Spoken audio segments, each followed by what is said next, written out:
asko etorri zareten hori, eta gaurkoan 2021 urteko hiri udalekuen inguruan hitz egiteko deitu zaituztegu. Hemen gauz Miren Atutxa, Galdakaoko udaleko euskara teknikaria, eta ni, badakizue Edurne Espilla, hizkuntz normalkuntzarako zinegotzia naiz. Eta pozik gatoz, badakizue pasaren urtean ez zirela udalekoak egon, eta oraingo honetan espero dugu udalekuak egitea, eta batez ere gure txikiek, herriko txikiek merezi dutelako. Eduki dute ikasturte zail bat, neurri arrotzez betetako ikasturtea, eta orain merezi dute udaz eta aisialdiaz gozatzea. Eta gobernu taldearen izenean, nire pozik nator, honek suposatzen duelako hartu dugun konpromisoetako bat betetzen dugula. Hain zuzen ere, gobernu planaren 91. neurrian udaletxeak hobetzeko konpromisoa adierazi genuen, eta gaur aurkezten ditugun udaleku hauek hobekuntzaz beteta datoz. Orduan, 2021ko hiri udalekuetarako, egunon bai. 2021ko hiri udalekuetarako iraupena luzatuko dugu. 4 aste iraungo dute eta gainera txanda desberdinen artean hautatzeko aukera izango dute familiek. Bestetik, jantoki zerbitzua eskainiko dugu. Familiek egiten zuten balorazioetan urteetan agertu den eskaera da hau, eta aurten lehenengoz jantoki zerbitzua eskainiko dugu. Eta beste alde batetik, harrera zerbitzuaren ordutegia luzatu egingo dugu.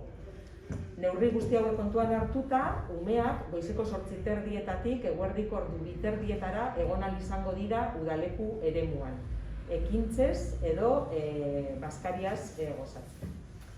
Aldaketa hauek lana eta familia bateragarri egiteko lagungarriak izango direlakoan gaude, baina gainera ekintza guzti hauek euskaraz egingo dira. Ez dugu ahaztu behar udalekuen helburua dala udaldian eta aisialdian euskarazko jolas jarduerak sustatzea, horrela euskararen erabilera ere sustatzeko. Helburu gehiago ere badituzte udaleku hauek. Partaidei gune ludiko bat euskaraz eskaintzea bai, baina inklusiboa eta ez baztertzailea. Aurren arteko berdintasuna eta genero ikuspegia lantzea. Elkar bizitza eta jarduera ez diskriminatzaileak lantzea. Era berean hezkidetza, bizikidetza, kulturartekotasuna ere landuz. Ingurunearen ezagutza sustatzea eta ingurumenarekiko errespetua lantzea baita ere badira udaleko hauen helburu. Eta badakigu helburu hauek gauzatzeko begiraleen partaidetza oso garrantzitsua dela, ezta? Horregatik udalak formakuntza berezia eskainiko die Galdakaon eta Usansolon egongo diren begirale horiei. Tresnak eduki ditzaten helburu hauek betetzeko alden neurria. Eta aipatu nahi dut baita ere beste berrikuntza bat gobernu talde honentzat garrantzitsua dena eta prezioarekin lotuta dago. Udalekuek prezio estandar bat edukiko dute, uste dugu egokia eta neurrizkoa dela, eta hemen dator berrikuntza, hobari sistema bat ezarri dugu familien errentan oinarrituta. Hobari horien helburua aukera berdintasuna erraztea da, eta horregaitik egoera zaurgarrienean dauden familiek eta errenta basuena daukaten familiek 95%erainoko hobariak lortu ahal izango dituzte.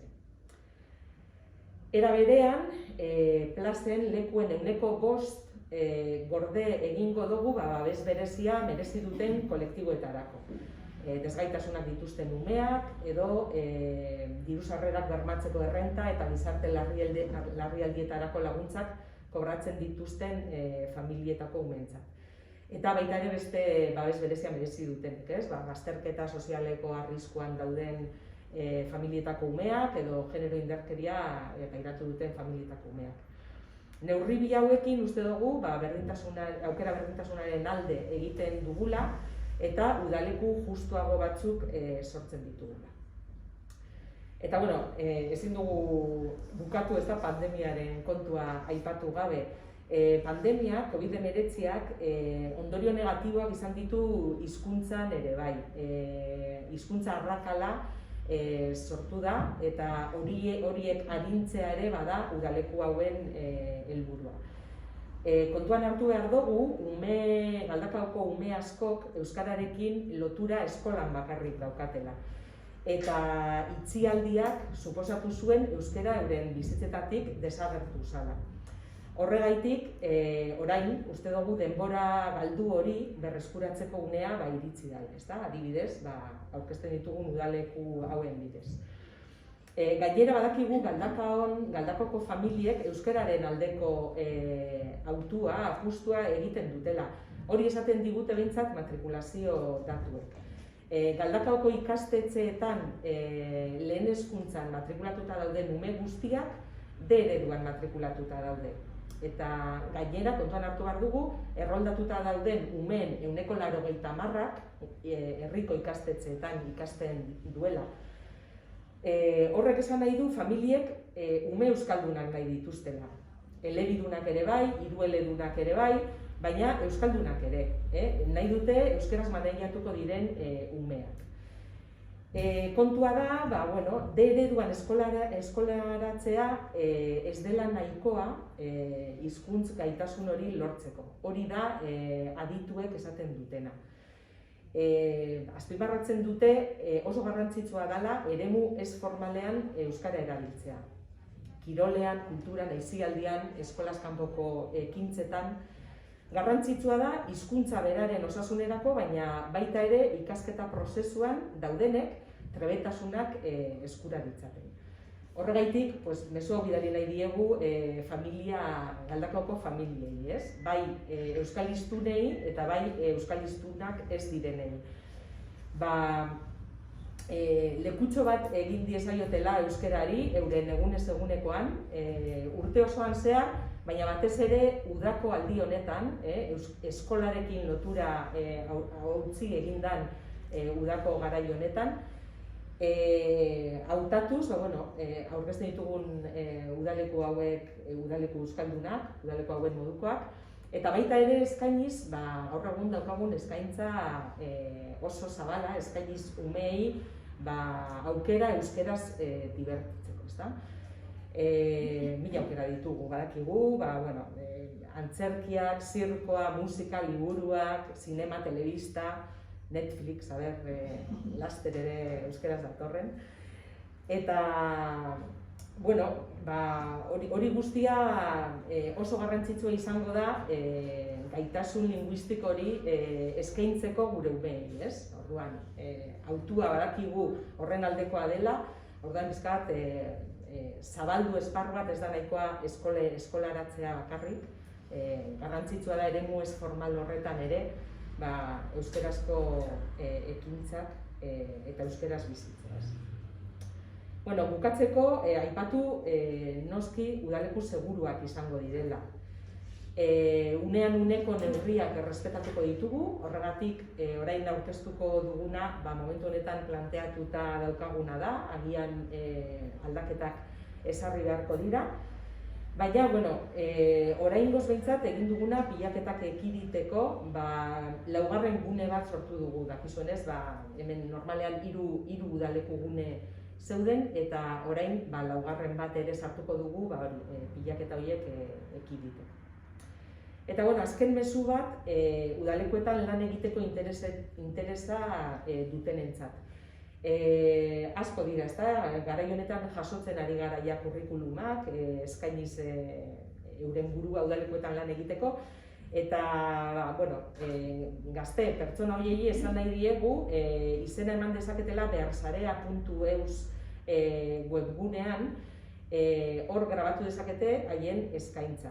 Argi utzi nahi dugu, lizitazioa irabaziko duen enpresak egingo dituela begiraleen kontratazioak, baina udaletik behintzat, informazio hori euren esku jarriko dugu kontuan hartu dezaten. Eta nire aldetik hori da bizkat daukaguna, orain Mirenek azalduko digu ja zehatz-mehatz, zertan datzan, ezta? Txuleta paperian ekarri. Nik batez be, gauza zehatz batzuk esango deutzu eraz, eta gauzarik, gauza batzuk behintzat nabarmentzearen. Naiz eta gero webgunean informazio guztia dagoen jarritaia. Nori zuzenduta egongo diren udalekuak 4 eta 11 urte bitarteko aurrei zuzenduta egongo dira. Horretarako urte naturalak hartuko ditugu aintzat. Hau da, 2010ko urtarrilaren 1-etik 2017ko abenduaren 31 arteko epean jaiotakoak izango dira udalekuetako parte hartzaileak. Printzipioz, lehentasuna izango dute udalerrian bertan erroldatuta dagozanak, naiz eta plaza libreak balegoz, bertan erroldatuta ez dagozanak ere lekua eukial izango duten. Edurnek esan dauen moduen 4 eremu aurreikusi dira, 4 kokapen desberdi, eta printzipioz ikastetxe publikoetan kokatuta egongo dira. Hau da, Aperribai, Usansolo, eta gero, erdigunean, edurnek esan dauen moduan, apur bat gume pilaketak ekiditeko leku 2 aurreikusi dira. Hau da, Urreta eta Gandasegi. Gandasegiren kasuan 4 txikitsuenak egongo dira, 4 eta 7 urte bitarteko haurrak, eta Urretan 8 eta 11 urte bitarteko haurrak. Aperribai eta Usansoloren kasuan 4 eta 11 urte bitarteko haurrak egongo dira leku bietan. Txandak, aurten lehenengoz, 3 txanda desberdin eskainiko dira aukeran. Bata izango da, uztailaren 5-etik 16-ra, bigarrena 19-tik 30-ra, eta hirugarren bat hilabete osoa hartuko dauena. Hau da, uztailaren 5-etik 30-ra. Hori ere lehenengoz eskainiko da aurten. Eta ordutegiari dagokonez, udalekuak eurek 4 orduko iraupena izango dute, hau da, goizeko 9:30 ordu 1:30 izango dira udalekuak eurek, baina horren aurretik ordu beteko, hau da, 8:30 9:30 arteko harrera zerbitzua eskainiko da aukeran, hala eskatzen duten familientzako. Zerbitzu hori doainik izango da, halan eskatzen dauen edonorentzat. Eta gero lehenengoz, eskainiko da urten jantoki zerbitzua. Hori be aukeran izango da, eta ordu 1:30 ordu 2:30 izango da. Esan beharra dago jantoki zerbitzua noz eta aurten gainera, oso berebiziko garrantzia emango jakola, segurtasun, higiene eta garbitasun neurri guztiak hartuko direla horretarako, eta kontu handia eduki behar dela eta egongo dela dieta bereziak, umen intolerantziak edo horrelako gauzetan benetan arreta jarriko dela. Gauza bera, kultur edo religio arrazoiakaitik be, umeren batek, jakiren bat ezin badauian edo ez badauiaten, hori be kontuan hartuko da. Catering beroaren modalidadean egingo da, zerbitzua, 4 eremu, hau da, udalekoa garatuko diren eremu bakoitzean egongo da, jantoki zerbitzua, eta esan beharra dago, naiz eta zerbitzu hori, catering zerbitzua, horretan jarduten dauen enpresa profesional batek eskainiko dauen arren, udalekuetako begiraleak eurek ere, momentu horretan presente egongo direla, azken baten umearentzat erreferentzia edo erreferenteak begiraleak eurek direlako. Momentu honetan aipatu eta nabarmendu izen emate epea gaur bertan hasi dela, eta, hau da, apirilaren 19-tik 27-ra zabalduko dela. Beste berrikuntza bat aurten, izen ematea bere osotasunean telematikoki egingo dela. Hau da, online egingo da, ez da paperean egingo, izen ematea inskripziorik. Halan dabe, laguntza beharko bale baten batek, familiaren batek, euskara arloko telefonora deitu aldau, hau da, 944-04-05-40 telefonora, laguntza eskatzeko, hau da, hitzordua eskatzeko eta bertan egin ahal izango jako eskabidea. aurreikusitakoaren arabera, onartutakoen behin-behineko zerrenda maiatzaren 7an argitaratuko da webgunean bertan. Webgunean jarrita dagoen banerrean, aldian sortzen den informazio guztia horra kargatuko da, orduan hor egongo da dana ikusgai, onartutakoen zerrenda barne. Zozketa egin beharko balitz, dakizunez gehienez ere 550 plaza eskainiko direnez, zozketa egin beharko balitz, aurreikusita dago maiatzaren 14an egitea, arratsaldeko 5:30 hementxe bertan. Osoko bilkuran, aretoan, ekitaldi publikoan. Eta horren ondoren ja, behin betiko zerrendak aterako lirateke, eta bertan azalduko da zelan egin eta noz, eta ze modutan egin ordainketa. Ordainketak egin ostean ja, azken behin betiko zerrendak argitaratuko dira, eta gero ekainean zehar, familia guztiakaz batzar informatiboak egingo dira, bertan azalduko da, bai udalekuen inguruko programazioa, ekintzak, funtzionamentua, segurtasun protokoloa, eta bar. Hortxe bertan adieraziko da dana. Presioak webgunean bertan dagoz jasota, esan dan moduan, segun eta ze txanda eskatzen dan edo jantoki zerbitzua eskatzen dan edo ez, horren araberako presio estandar batzuk egongo dira jasota, txanda bakoitzeko 60 euroko presioa egongo da jasota, 114 eurokoa jantokiagaz, bazkari zerbitzuagaz. Eta hilabete osoko presio estandarra 120 eurokoa izango da, jantoki barik, eta bazkari zerbitzuagaz 228. Eta gero, hoien presio estandar hoietan aplikatuko dira 130ko, 50ko edo 85ko hobariak. Esan den moduan, elkarbizitza unitatearen diru-sarreren arabera, sailkatuta. Eta azkenik esan hori, aurten iaz ezin izan genduzan udalekuak, aurreikusita geunkasan udalekuak egin.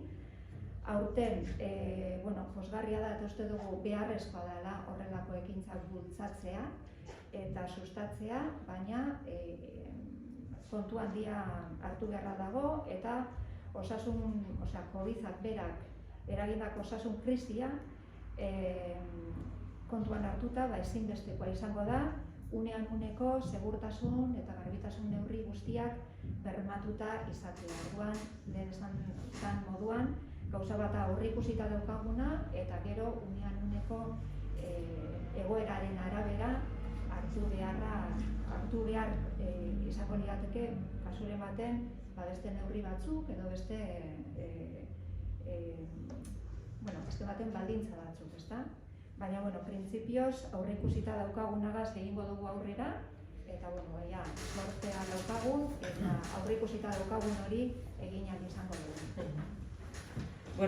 Comentaba pues eso, ¿no? Que el equipo de gobierno adquirió el compromiso de mejorar las colonias de verano y en concreto, pues en la medida número 91 del plan de gobierno, pues se comentaba que se iba a ampliar el horario y que se iban a mejorar las colonias, ¿no? Entonces, pues nos satisface un poco presentar estas colonias que creemos que vienen cargadas de mejoras.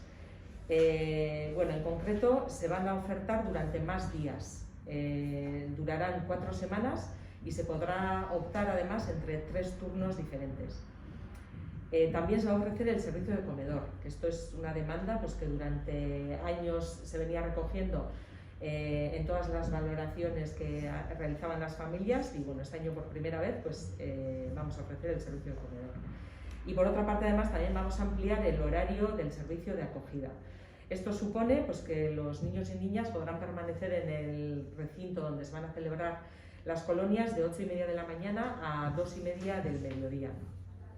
Creemos que con estas medidas pues, se ayuda, ¿no? a conciliar la vida laboral y familiar de las familias de Galdakao, pero tenemos que recordar que todas las actividades se van a desarrollar en euskera porque uno de los objetivos principales de estas colonias es promover pues, actividades y juegos, un ambiente lúdico en euskera en este periodo vacacional pues, para promover así el uso del idioma, ¿no? Pero además queremos también que las colonias sean inclusivas, que fomenten la convivencia y las actitudes no discriminatorias, la igualdad, la interculturalidad, el conocimiento del entorno y el respeto al medio ambiente. También sabemos que a veces el cumplir con estos objetivos depende mucho de los monitores y monitoras, ¿no? de las colonias. Por eso les vamos a ofrecer una formación específica. Desde el ayuntamiento se va a organizar esa formación. Una formación específica pues para que tengan herramientas para poder luego trabajar todos estos valores y objetivos que les marcamos a las colonias. Otra novedad pues importante también para este equipo de gobierno está relacionada con el precio y en concreto con la puesta en marcha de un sistema de bonificaciones basado en la renta de las familias. El objetivo es facilitar la igualdad de oportunidades. Así, las familias en peor situación se podrán beneficiar de hasta un 85% de bonificación respecto al precio estándar, que además pues consideramos que es justo y asequible. También se va a reservar el 5% de las plazas a colectivos que creemos merecen una especial protección, como son niños y niñas con discapacidad, familias receptoras de la RGI y AES y familias en riesgo de exclusión o que hayan vivido, que hayan sido víctimas de violencia de género. Estas dos medidas creemos que facilitan la igualdad de oportunidades y hacen que estas colonias sean más justas. Bueno, tampoco podemos terminar sin hacer mención a la pandemia, ¿no? Y en concreto al efecto negativo que ha creado también sobre el uso del euskera y la llamada brecha lingüística. Tenemos que recordar que muchos niños y niñas el contacto con el euskera lo tienen en la escuela y el confinamiento supuso que el euskera desaparecía de sus vidas. Pensamos que este es el momento de recuperar ese tiempo perdido pues, con actividades como las colonias que os estamos presentando. Creemos además que en teoría las familias de Galdakao, sean vascoparlantes o no, han hecho una apuesta a favor del euskera y eso es lo que muestran los datos de matriculación. En los centros de primaria de Galdakao, la totalidad del alumnado estudia en el modelo D. Y tenemos que tener en cuenta que el 90% de los niños y niñas empadronados en Galdakao estudian en los centros de Galdakao. Esto quiere decir que las familias hacen una apuesta por el euskera y quieren que sus hijos e hijas sean euskaldunes. También que sean bilingües y que sean trilingües, pero también que se manejen bien con el euskera, ¿no? Y por desgracia lo que los expertos nos están indicando es que la escolarización en el modelo D no es suficiente para garantizar esa adquisición correcta de la competencia lingüística. Remarcan que es muy importante llevar también el idioma al contexto no formal. Entonces es muy importante vivir el ocio, las actividades extraescolares, el deporte, vivirlo en euskera. Y bueno, pues es en esta línea en la que enmarcamos la celebración de estas colonias y por eso animamos a todas estas familias de Galdakao, como he dicho, tanto que tengan y que utilicen el euskera en casa como a las que no, pues que ofrezcan a sus hijos e hijas durante el verano, durante ese periodo en el que no están en contacto con la escuela, también actividades en euskera, como pueden ser estas colonias o otras muchas que también se ofrecen, televisión, cine, circo, teatro, deporte. Pues bueno, la oferta es amplia y que hagan ese esfuerzo en garantizar que esos niños y niñas están también en contacto con el euskera también en verano. Y bueno, pues por supuesto mencionar, como ha dicho también Miren, pues que las colonias van a ser unas colonias seguras. Vamos a respetar las normas que existan en cada momento, por eso puede que haya algunas variaciones en cuanto a la organización de aquí a la celebración de las colonias, pero sí, por ahora la decisión que sí hemos tomado es la de incorporar un espacio más al que venía existiendo. Normalmente solía haber 3 espacios y esta vez hemos incorporado un cuarto pues para evitar aglomeraciones de niños y niñas y también de padres y madres a la hora de la entrada y la salida. Y bueno, y por último, en estas fechas también solemos recibir currículums de gente que quiere trabajar como monitor o monitora en las colonias, y bueno, a estas personas les indicaríamos que se registren en la web bearsarea.eus. Aquí participa el Ayuntamiento de Galdakao junto con otros ayuntamientos de Vizcaya y en colaboración también con la Diputación Foral. Y bueno, aunque la contratación de esos monitores y monitoras depende un poco de la empresa que consiga el contrato de las colonias, pues nosotros sí que les invitaremos a que revisen pues esas ofertas que están en Bearsarea de gente de Galdakao, ¿no? Y pues, nada más, Miren te concretará un poquito más. Porque toda la información de Udaleku está en la página web, en un banner que pone Udalekuak, ahí está toda la información, y a medida que vayamos avanzando en puntos, en publicaciones, en decisiones, se irá publicando e insertando en ese banner. En resumidas cuentas, y los puntos que más pregunta la gente o las familias que están interesadas en las colonias es ¿a quién va dirigido? A niños y niñas de entre 4 y 11 años. Es decir, se toman los años naturales, nacidos y nacidas de entre 1 de enero del 2010 al 31 de diciembre del 2017. En principio tienen prioridad las personas que están empadronadas en el municipio. Las que no estén empadronadas también tienen opción de apuntarse y participarían en las colonias siempre y cuando haya plazas libres. Como ha dicho Edurne, se prevén 4 espacios diferentes. Aperriba y Usánsolo, en ambos casos abarcarán a niños y niñas de entre 4 y 11 años, y las personas interesadas en el centro urbano se han dividido en 2 espacios diferentes para evitar aglomeraciones, que son Gandásegui y Urreta. Gandásegui irían los más pequeñas, de entre 4 y 7 años, y en Urreta 8 o 11.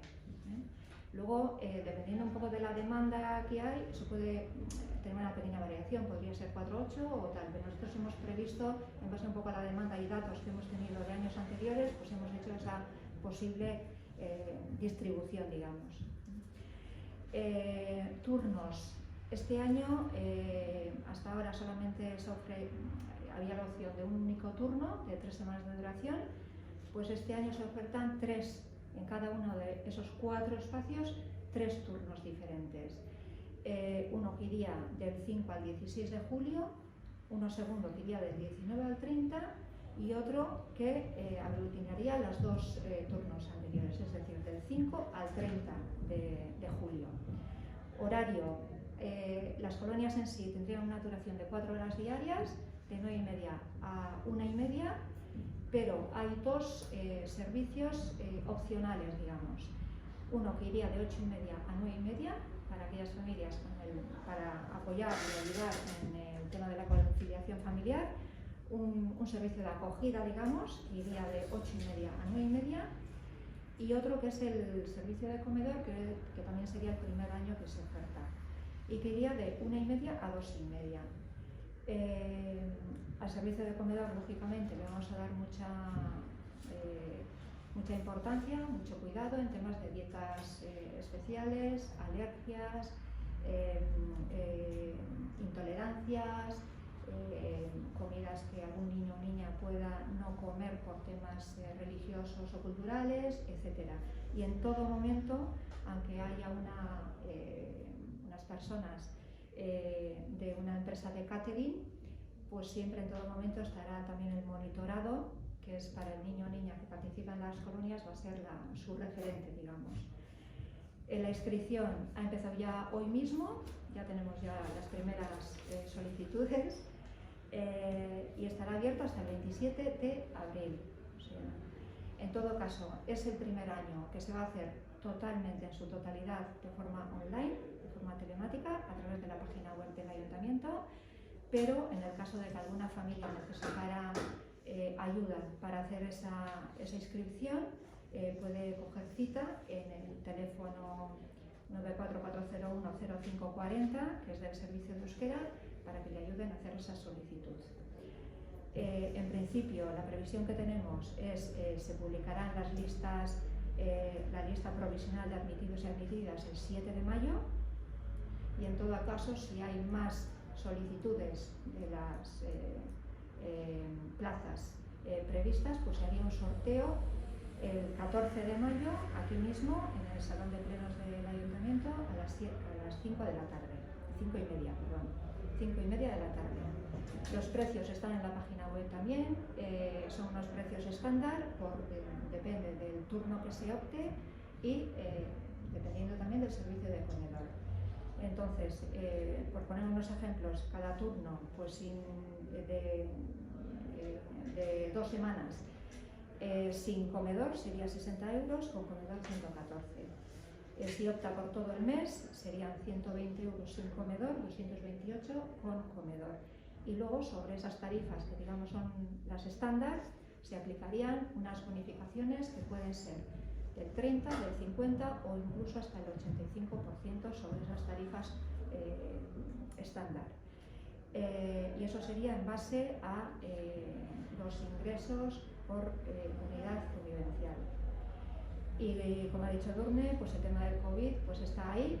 Veremos cuáles son en su momento, junio o julio, cuando se vayan a desarrollar las colonias, cuáles son las recomendaciones que nos transmite, y se respetará todo eso. Entonces, por eso una cosa es lo que tenemos previsto hasta el momento, pero que puede sufrir alguna variedad en base a esas recomendaciones que existan en ese momento.